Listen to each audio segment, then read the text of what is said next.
Allow me to start by telling the story of one of the greatest leaders of all time, Alexander the Great.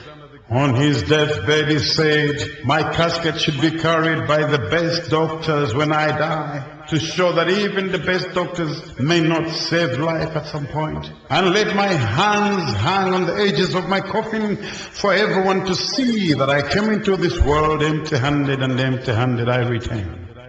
Oh, scatter my gold and silver on the way to the cemetery, so that everyone knows that the treasures of this world remain on this earth. The only precious treasure we have on earth is time. When we lose time, we can never reclaim time.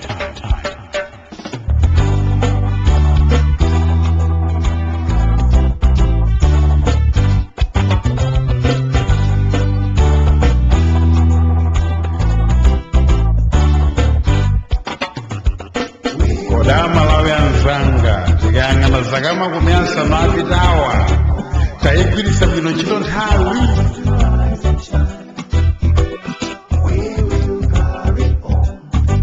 When was Dr. Lucius Banda landed in Malawi in 1958, he said the people of Mazaneno were literally naked. Today, more than 50 years down the line, very little has changed. If anything, Malawians are extra naked. Our mothers still walk with no shoes on their feet under 5 clinics. When will this country change? Who will develop this nation? What is equal in this entirety? As we clock 50 years of independence, it's about time we ask ourselves some hard questions. It's about time we did some soul searching. Is this freedom of independence or freedom of self-suffering? When shall we develop as a people? When shall we grow as a nation? 50 years of sovereignty and we still rely on donors to drive our economy.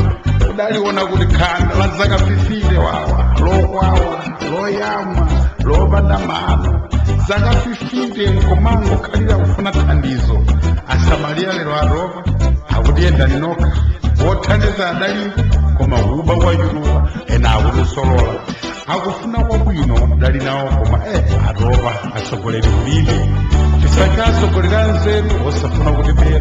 But it's time we heard our politicians accountable. Kodi mpaka lino mudzatipulisa chito ngataka molo wanu?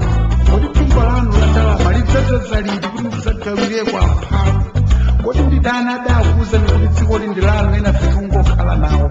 Chifukwa chachira lanuli kupangira makobiri wana athu akutawa kumukakhala mayiko akunja ku America, ku India, ku China, ku UK, koma makako South Africa kumene akugwira ntchito ngati akapolo kuzunzidwa kugwiridwa ngati madipoti kumakafuna kumakasauka kulindera inu mulipe mukungonjoya ngati zonse zili bwinobwino kwana kufutira kunjako.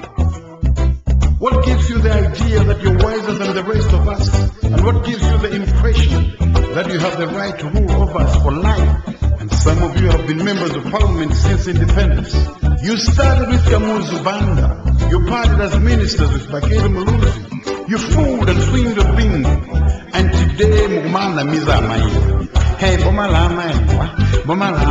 how long are you going to be in power? When will you allow fresh wisdom to be tried? When will you accept that you have failed and it's time you pass on the ballot?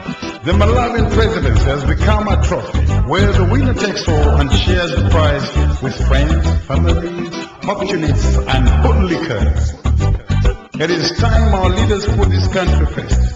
It is time our politicians fulfill their call to service.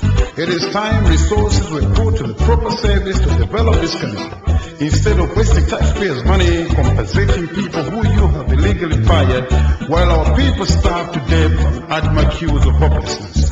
What kind of a nation is this whereby people compete from being survival of the fittest to survival of the fittest, while our people die in hospitals due to lack of medicine?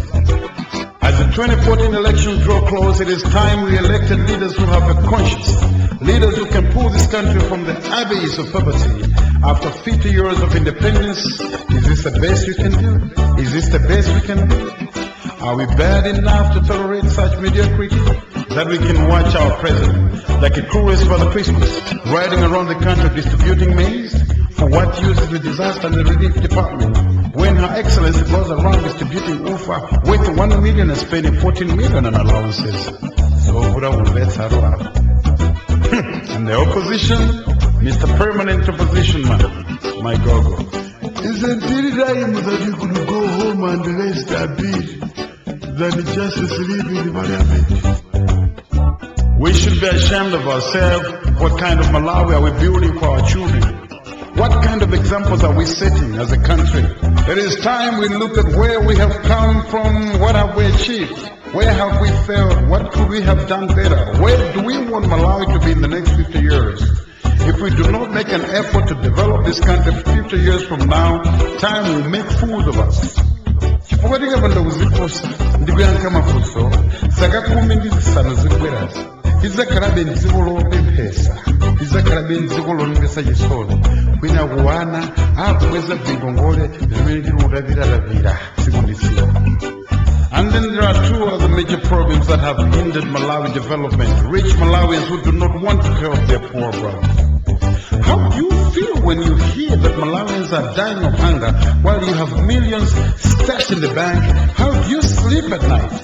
Koma mulindi umuntu, mulindi kazi, mulindi mtima, chomwe mungaziwe mchakuti chauta akamapereka chuma, amakhala akufuna kuti ine mukhale vyezi kuti nyamuli chumacho thandiza nacho anza mosowa.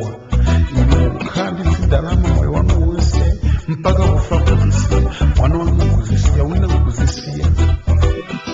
My brothers and sisters, it is time to open our eyes.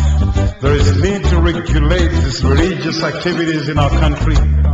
We see the influx and springing out of many religious churches coming out today. It is time to open our eyes and refuse to be fooled by false prophets.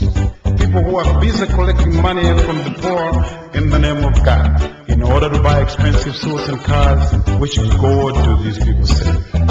Let us be faithful and not faithfuls. It is time that we save our people from this. Because God gave us this country and there will never be another Malawi.